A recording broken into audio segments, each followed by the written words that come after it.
1절로 6절입니다.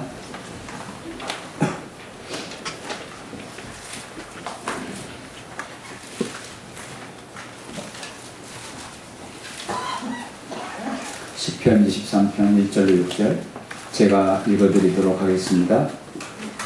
주님은 나의 목자시니 내게 부족함이 없어라. 나를 푸른 풀밭에 누이시며 쉴만한 물가로 인도하신다. 나에게 다시 새심을 주시고 당신의 이름을 위하여 바른 길로 나를 인도하신다. 내가 비록 죽음의 그늘 골짜기로 다닐지라도 주님께서 나와 함께 계시고 주님의 막대기와 지팡이로 나를 보살펴 주시니 내게는 두려움이 없습니다. 주님께서는 내 원수들이 보는 앞에서 내게 잔치상을 차려주시고 내 머리에 기름 부으시어 나를 귀한 손님으로 맞아주시니 내 잔이 넘칩니다. 진실로 주님의 선하심과 인자하심이 내가 사는 날 동안 나를 따르리니 나는 주님의 집으로 돌아가 영원히 그곳에서 살겠습니다. 아멘. 지난 한 달 동안 우리는 어떤 방향성을 가지고 한 해를 살아야 될 것인가에 대한 말씀을 나누었습니다. 오늘은 주님을 목자로 섬기는 그러한 한 해가 될 수 있기를 소원하는 마음으로 오늘 시편 23편의 말씀을 본문 말씀으로 선택을 했습니다.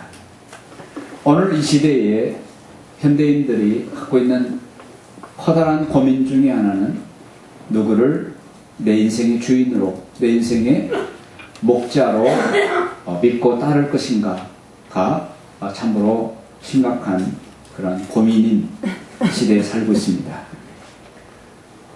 많은 사람들은 둘 중에 하나를 선택해야만 합니다.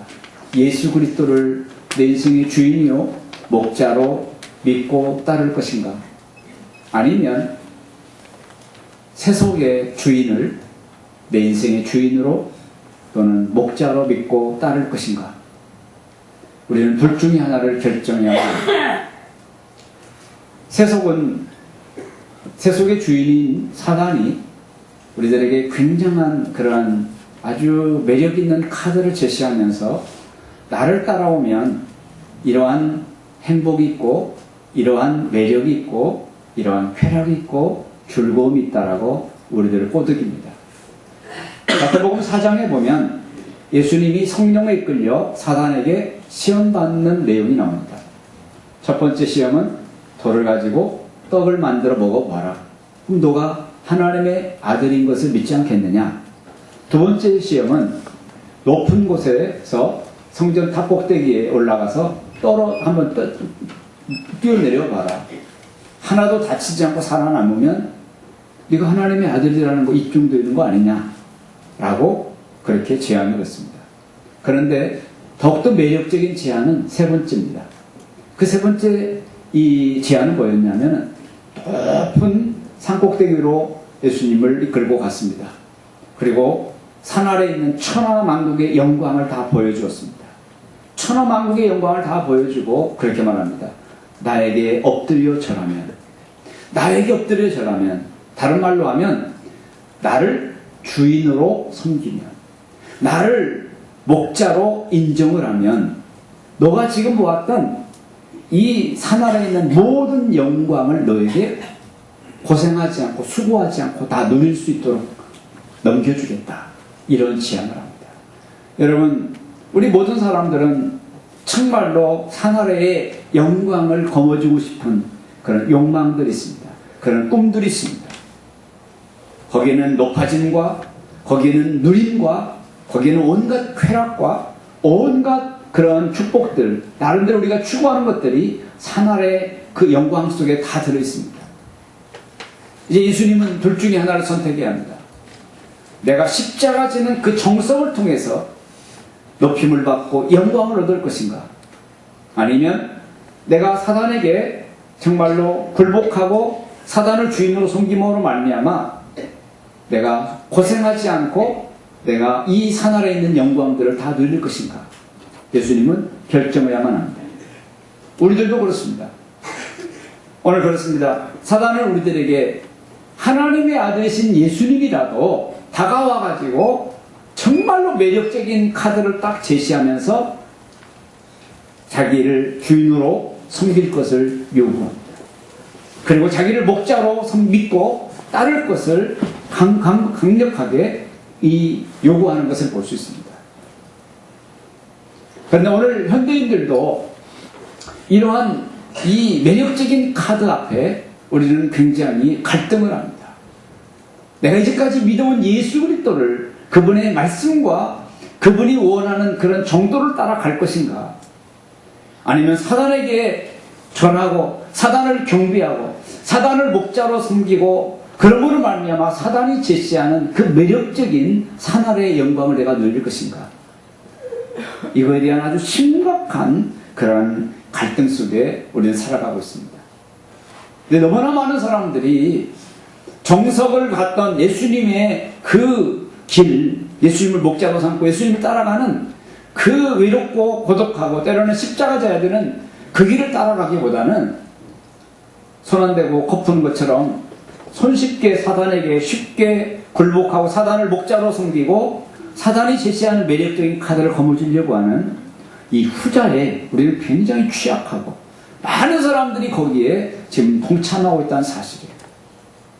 사단이 제시하는 굉장히 매력적인 그러한 카드 중에 하나는 황금이라는 카드죠. 그래서 우리들은 부자 되세요라는 말부터 시작해가지고 아무튼 부자가 되어지는 온갖 수식을 다 동원해서 축복을 그렇게 원합니다. 권유하고. 그리고 또 하나는 뭡니까? 또 하나는 이 세속적인 문화입니다. 세속적인 문화가 얼마나 매력적입니까? 정말 거기에는 정말로 누림 있고 달콤하고 쾌락적이고 정말로 자기가 정말 홀딱 반하고 싶은 그런 모든 것들이 이 세속의 문화에 다 들어가 있습니다. 그런 것들을 사단은 딱 카드로 제시하면서 나를 목자로 믿고 따르면 이런 아주 매력적인 이런 것들 하나의 영광을 너가 누리도록 해주겠다라고 제시하고 있습니다. 이번에 단기 선교지 탐사를 다녀왔습니다. 우리가 두 군데 탐사를 지역을 선정했는데 첫 번째 지역 가모티스라는 섬을 가지 못했습니다. 가기 전부터 3일 전부터 배가 못 떴고 그 남쪽에 민다나오라는 그 섬 근방에 태풍이 자주 이렇게 발생하는 지역인데 거기에 이 태풍이 생겨가지고 딱 정체하고 있는 거예요. 움직이지도 않고 계속 엄청난 폭우를 쏟아내고 바람을 일으켰어요. 그래서 출항 허가가 떨어지지 않은 거예요. 우리 가기 3일 전부터 계속 기도를 했는데 뱃길은 열리지 않았습니다. 그래가지고 이제 새벽 2시쯤 비행기에서 내려가지고 1시간 달려가지고 이 다나오항이라는 곳에 가서 이제 배를 기다리는 겁니다. 이미 갔더니 많은 사람들이 3일째 그 섬을 못 들어가고 버스채 그냥 기다리고 있고 그 노숙을 하고 있는 모습을 봤습니다. 거창에서 온 어느 교회는 한 30명이 와가지고 일부분은 누워 자고 일부분은 바다를 향해서 파도야 잠잠하라 하면서 막 뿌리고 기도하고 막 이런 모습들을 보았습니다. 날이 이제 동틀 무렵에 낯익은 한국인을 봤습니다. 그 사람은 제 나이 또래, 60이 가까운 제 나이 또래인데 이 사람이 이 젊은 또래에 그 딸과 같은 아이를 데리고 다녀요. 나중에 이제 밥 먹으면서 교제하게 됐는데 이 사람이 하는 얘기가 자기는 이 수원 쪽에서 살았던 사람인데 이 가모티스 섬에서 양계를 하고 있다는 거예요. 양계장을 하고 있는데 이 사람은 거기에서 19살 된 아이하고 사는 거예요. 그러면서 그 끝말이 더욱더 참 재밌어요. 그러면서 아주 웃으면서 이것은 이 필리핀에서는 아주 굉장히 자연스러운 일이에요 하면서 아주 거의 정말로 자랑 가깝게 얘기하는 것을 들을 수 있었습니다.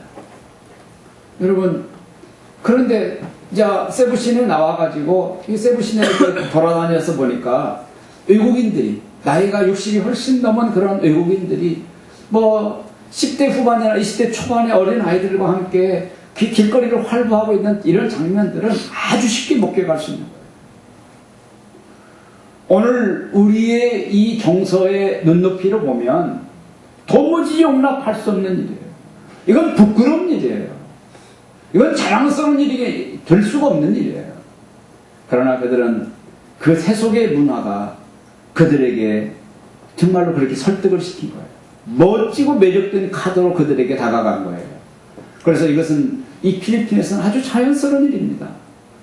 손잡벌이 들고 정말로 이 아직도 딸에 불과한, 딸도 어린 딸에 불과한 그런 아이들과 사는 것이 아주 자연스러운 일처럼, 여러분, 우리는 그들의 눈으로 보면 그건 자연스러울지는 몰라도 우리는 하나님의 말씀이라든가 아니면 우리들의 정서의 눈높이로 보면 도무지 용서할 수 없고 용납할 수 없고 결코 그것은 자연스러운 일도 아니고 자랑스러운 일도 아니라는 사실이에요. 또한 한국인을 만났습니다.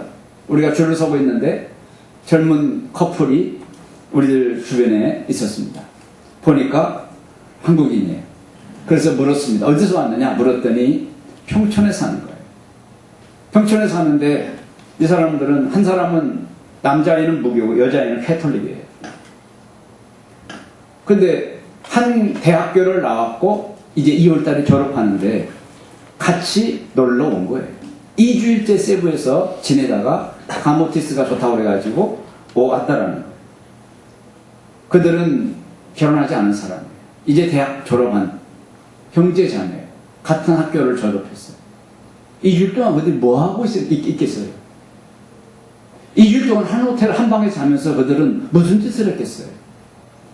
세속의 문화예요. 이런 것들을 제공하면서 정말로 나를 목자로 살면 이런 아주 쾌락적이고 달콤하고 유혹적인 이런 것들을 너희들에게 줄 수 있다라고 말하는 겁니다. 여러분, 사단은 세속의 이런 도구를 삼아서 끊임없이 자기들에게 목자로 믿고 따를 것을 요구하고 있다는 사실입니다. 그럼 오늘 본문 속에서 다윗은 뭐라고 말합니까? 다윗은 우리가 정말로 목자로 믿고 따를 것은 그런 세속의 문화를 좌지우지하는 사단이 아니라 여호와 하나님이라고 고백하고 있는 것을 봅니다.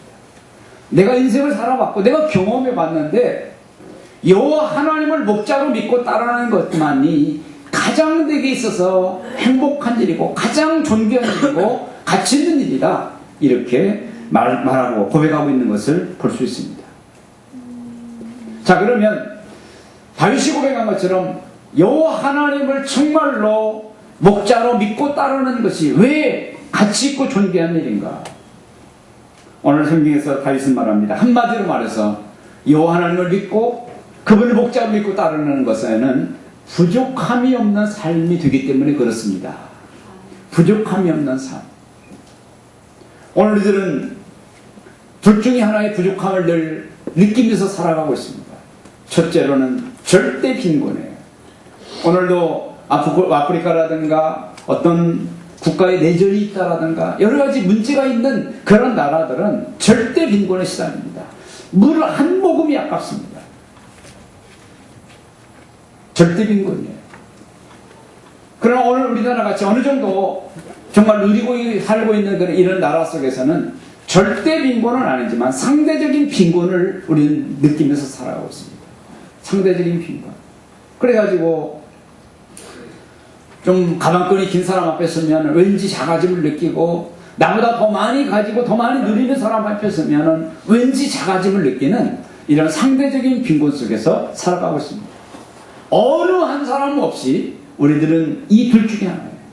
절대적인 빈곤 아니면 상대적인 빈곤입니다.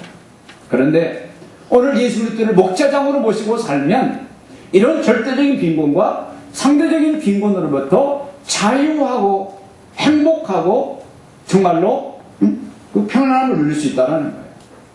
여러분, 양이라는 동물을 우리는 잘 압니다. 굉장히 취약한 동물입니다. 굉장히 연약한 동물입니다. 양이라는 동물은 사자와 같이 용맹스럽고 무서운 그러한 이빨과 발톱을 가진 그런 용맹스러운 짐승이 아닙니다. 이 양이라는 이 짐승은 곰과 같이, 코끼리와 같이 등치가 크고 두려움을 부르는 그러한 동물이 아닙니다. 힘이 센 것도 아닙니다. 이 양이라는 동물은 노루와 같이 굉장히 민첩하고 빠른 다리를 가지고 있지도 못합니다. 그런가 하면 이 양이라는 이 동물은 독수리같이 날개를 가져가지고 홀홀 나르면서 정말로 천하를 휘두르는 그러한 동물도 아닙니다. 굉장히 게으르고 근시안적이고 둔하고 넘어지면 스스로 일어날지도 모르는 그런 아주 참 취약점을 많이 가진 그런 동물이 양이라는 동물입니다. 오늘 우리 저와 여러분들이 바로 그러한 존재들, 정말로 부족할 것 같은 존재들, 아니 부족할 것이 너무나 많은 존재들, 취약함이 너무나 많은 존재들, 이게 바로 우리들입니다.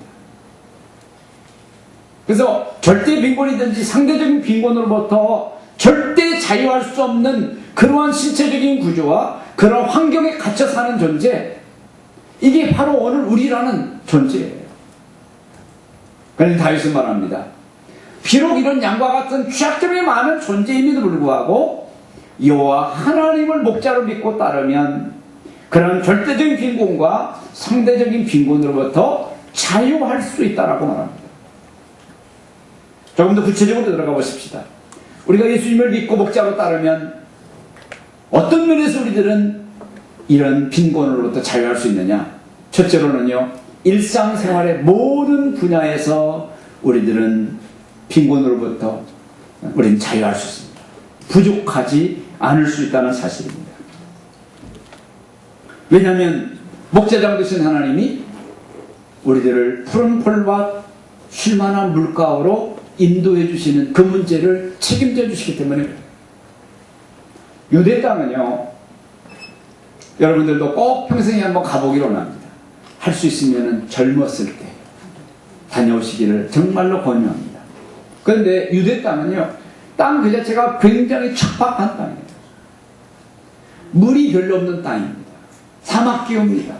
풀이 잘 자라지 않습니다.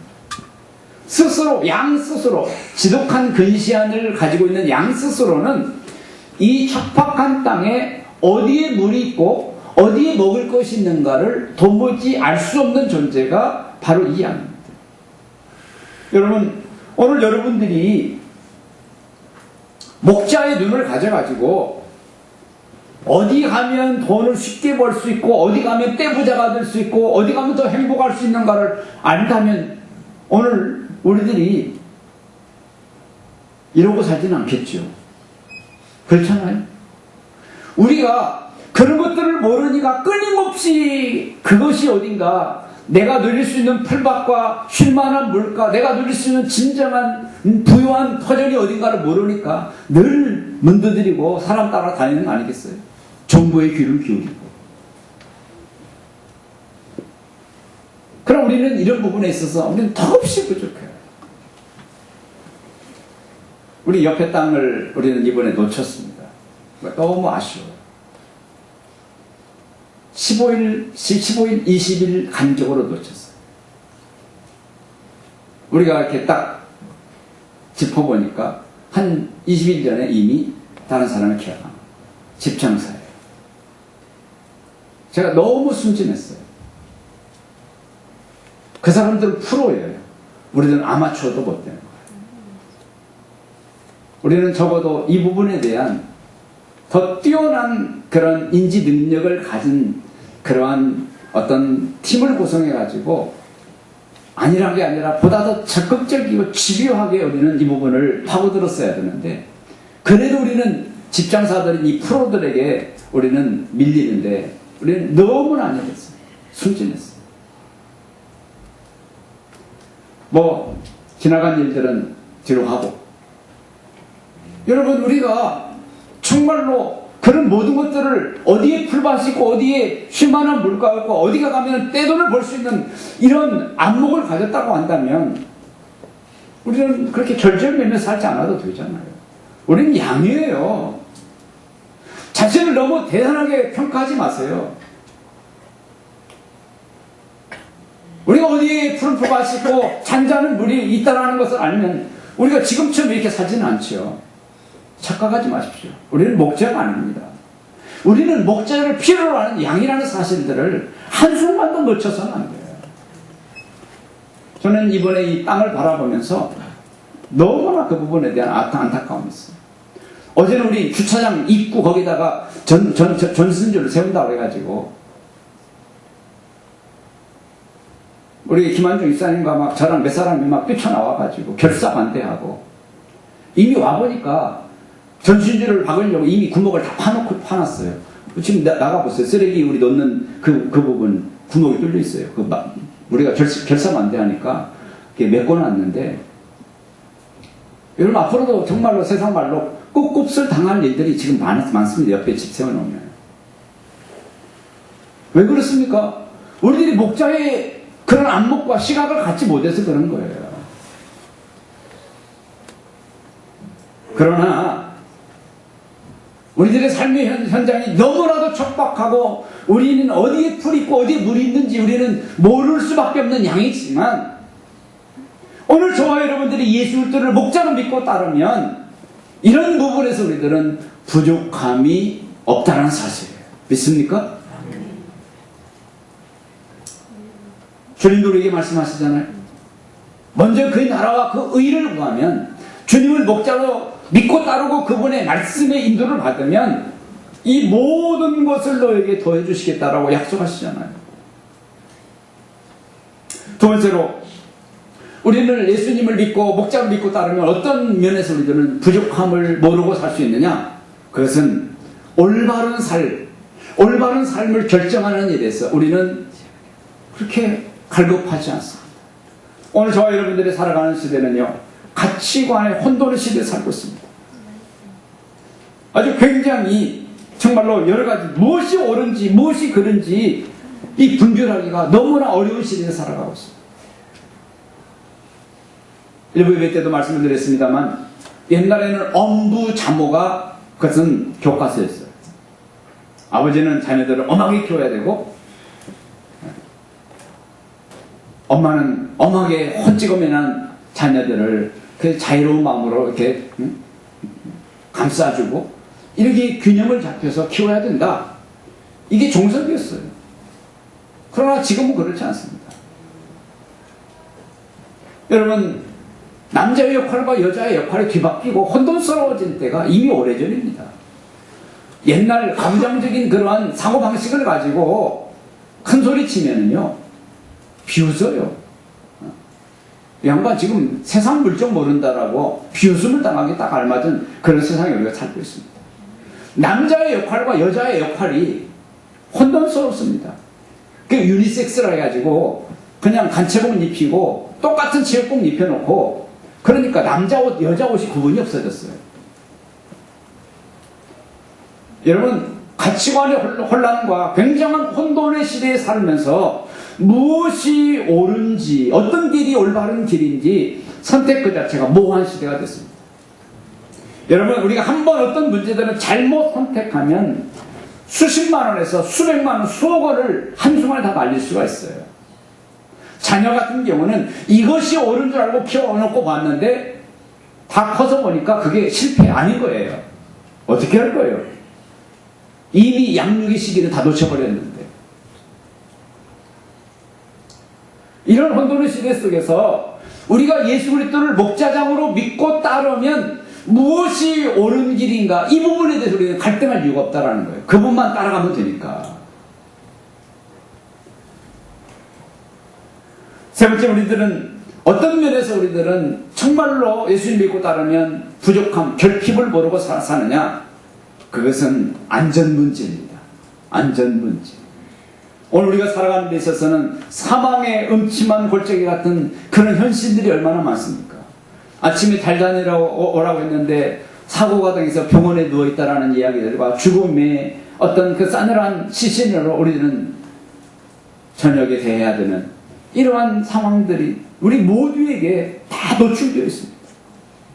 밤새 안녕인 것이 오늘 이 시대의 모습입니다. 얼마나 위험한 세상입니까? 그런데 이런 위험한 세상 속에서 다윗의 고백처럼 내가 사망의 음침한 골짜기로 다닐지라도 해를 두려워하지 않는 것은 내가 믿고 있는, 내가 따르는 목자가 있기 때문에, 그분이 나를 책임져 줄 것이기 때문에 난 염려하지 않는다 하면서 모든 위험과 두려움으로부터 잘 자유를 고백하는 다윗의 얘기를 여기 우리 듣고 있잖아.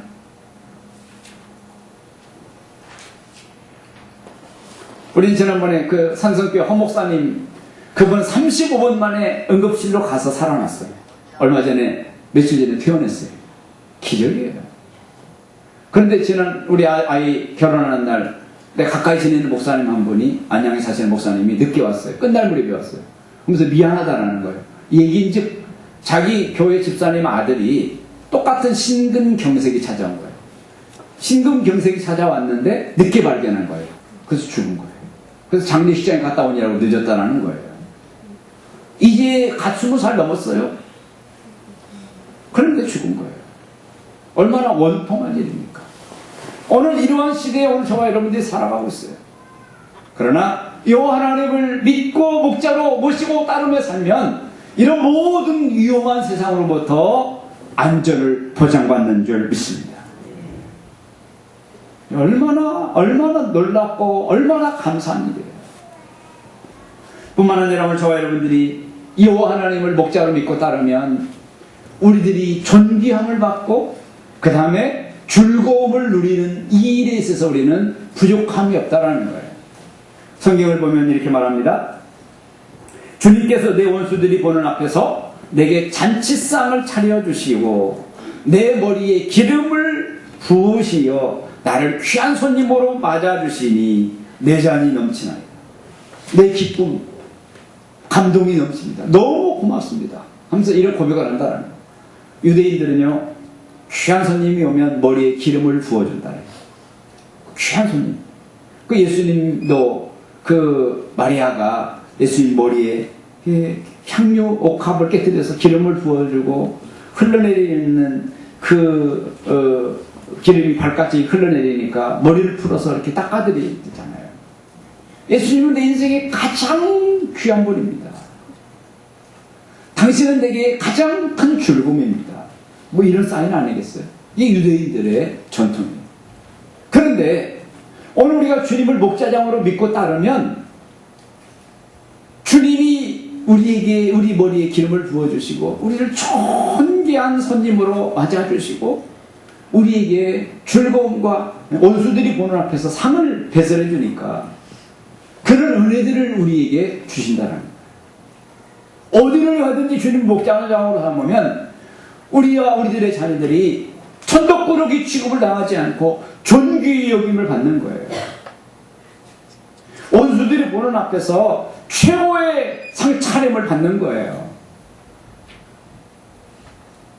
내 스스로 노력을 해요? 아닙니다. 주님이 그렇게 해주신다는 거예요. 주님. 놀라운 은혜입니다. 그래서 우리들은 존경을 받는 것, 이런 원수들 앞에서 정말 상찬을 받는 이런 기쁨과 이런 즐거움, 이런 부분에 대해서 염려하지 않아도 된다는 거예요. 우리들 자녀들이 해외를 갑니다. 유학을 갑니다. 타지에 갑니다. 들려오는 소식이 아빠, 엄마, 나는 이러한 대접을 받았어. 이러한 사랑을 받았어. 이러한 존경을 여김을 받았어.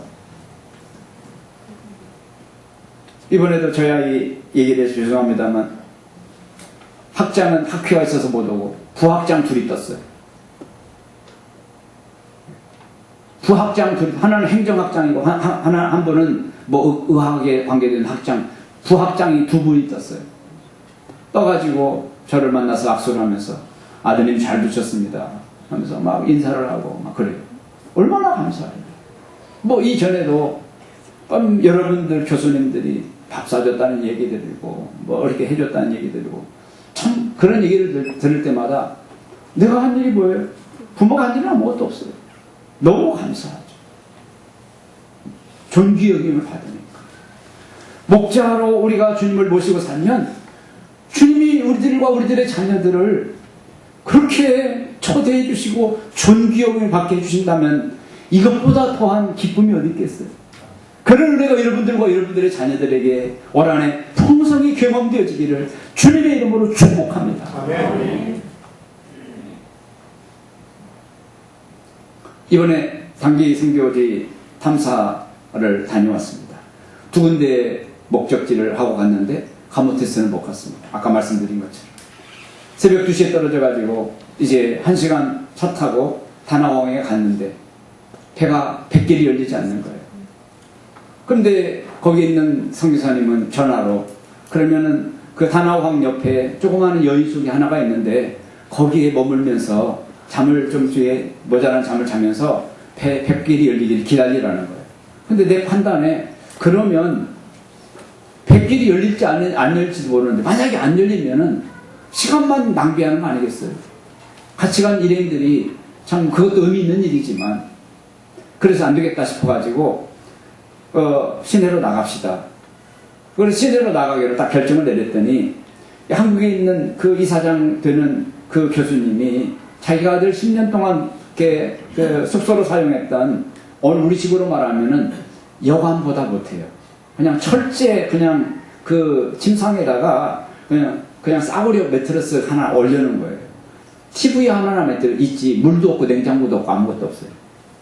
그런 곳에 안내를 해줬어요.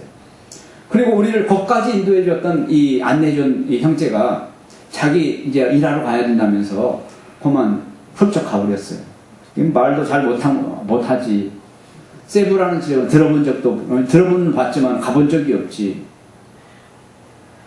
도대체 이제 우리 네 사람 멋이면은 어떻게 살아야 되는가 하신가 참으로 막막했어요. 그래서 어떻게 해야 되는가 여러 가지 참 생각이 나지 않아가지고 답답해하던 차에 우리 강명구 목사님이 혹시 모르니 이옥선 집사님 남편 전화번호를 좀 가지고 가십시오. 그래서 공항에 가면서 이옥선 집사님한테 당신 남편 전화번호를 좀 달라 하면서 공항에 가면서 부탁을 했어요. 제 기억으로 그랬어요. 그런데 뭐 지금 찬밥 전밥을 가릴 겨를이 없잖아요. 그래서 참 체면불구하고 우리 김육수 형제한테 전화를 했어요. 전화를 해가지고 통화가 돼가지고 그분은 우리가 메이플라워 호텔에 있는 줄 알고 호텔이 아니라 메이플라워 인이라는 오늘 우리도 말하면 여인숙이에요. 여인숙. 여관만 또 못해요. 근데 그곳을 이렇게 찾아왔어요. 찾아와가지고 그분을 만나니까 정말로 주님 만난 것 같더라고요. 가지고 그분이 안내하는 대로 또 음식점으로 들어가가지고 돈을 많이 썼어요. 3,000페소 이상이나 왔으니까 그거 보내주셔야 돼요. 가지고 참 풍성하게 먹고 남음이 있고 만약에 내일도 배가 뜨지 않으면 연락을 주세요. 그 배가 안 떴어요. 그래서 또 연락을 했더니 점심때에 또 성당 쪽으로 나와가지고 만나가지고 정말로 안내를 잘 받고 세부 마지막 어느 날 세부 공항 오는 그 차편에서까지도 계속 전화를 해가지고 잘 가고 있는가 확인해주고 막 그랬어요. 얼마나 감사해요. 생각하지 못한 일이에요. 우리는 가면 백길이 열릴 줄 알았어요. 김육수 형제는 생각도 못했어요. 백길이 열리고 가모티스에서 우리의 역할들을 다 감당하고 올 줄 알았어요. 세부를 돌아다니는 거 우리의 계획성이 전혀 없었어요. 정말이 전혀 없었어요. 그런데 하나님은요 목자장이 되셔서 그런 모든 일들을 예비해 주시고 우리를 굶지 않게 하시고 우리를 당황하지 않게 하시고 우리의 모든 필요를 다 채워주셨어요. 정말로 주님은 이 한 주간 동안 우리들에게 너무나 좋은 목자가 되신 줄 믿습니다. 이 하나님 우리가 믿고 따르면 주님 우리들의 남은 평생 동안도 이렇게 우리들의 필요를 채워주시고 우리들의 굶지 않게 하시고 우리들의 갈 길들을 예비해 주시고 우리들을 하여금 부족함이 없노라고 고백하도록 도와주실 줄 믿습니다. 그럼 마지막으로 한 걸음 더 나가서 그럼 어떻게 하는 것이 주님을 목자로 믿고 따르는 것이냐는 거예요. 입으로만 주님은 나의 목자십니다. 주님은 나의 목자십니다. 이것이 정말로 주님을 목자로 따르는 것입니까? 그것도 하나의 일일 수 있죠. 그러나 보다 구체적으로 주님을 목자로 믿고 따르는 실제적인 행동이 뭘까? 그것은 오늘 6절에 보니까 이렇게 말씀하고 있어요. 6절 한번 띄워주실래요? 6절은 이렇게 말합니다. 진실로 주님의 선하심과 인자하심이 내가 사는 날 동안 나를 따르리니. 내가 사는 날까지 주님의 선하심과 인자하심이 나를 따른다라는 말은 내가 주님의 임재 속에 거한다는, 주님과 동고동락한다라는 말이에요. 다른 말로 하면 주님의 임재 속에 내가 거하는 거예요. 임마누엘의 은혜 속에 내가 거하는 거예요. 거하려고 노력하고 사모하고 그 주님의 임재 속에 갇혀 살기를 막 추구하는 거예요. 그 다음에 성경에 보니까 나는 주님의 집으로 돌아가 영원히 그곳에서 살겠습니다. 여기서 말하는 주님의 집은 성전이에요. 이스라엘 백성들의 개념으로는 성전 또는 넓은 의미에서는 시온이에요. 시온. 하나님의 집에서 머물러 있다는 거예요. 이것을 신약적인 번역으로 뒤바꾸면 뭐냐? 그것은 바로 성령 충만한 삶이에요. 저와 여러분들이 성령 중심의 삶, 하나님의 임재에 갇혀 살려고 노력하는 삶, 성령 충만을 추구하는 삶을 살면 그 자체가 뭐가 되는 거예요? 주님을 믿는 거예요. 그 자체가 주님을 목자로 인정하고 따르는 삶이에요. 그러면 주님이 우리들에게 신령한 그런 소원을 주시고 그 일들을 감당할 수 있는 능력과 지혜와 모든 것들을 공급해 주시는 줄 믿습니다.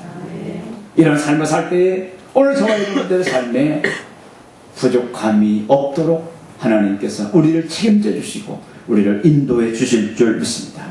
올 한 해 그냥 입으로만 주님 믿습니다, 믿습니다, 믿습니다. 그것도 소중한 고백이지만 보다 더 실제적으로 주님의 임재 안에 들어가려고 노력하고 그러기 위해서 끊임없이 나를 쳐서 복종시키고 시간의 소중한 부분을 떼어서 성경을 읽고 성경을 쓰고 기도하고 하나님의 성전에 더 오래 머물러 있으려고 노력하고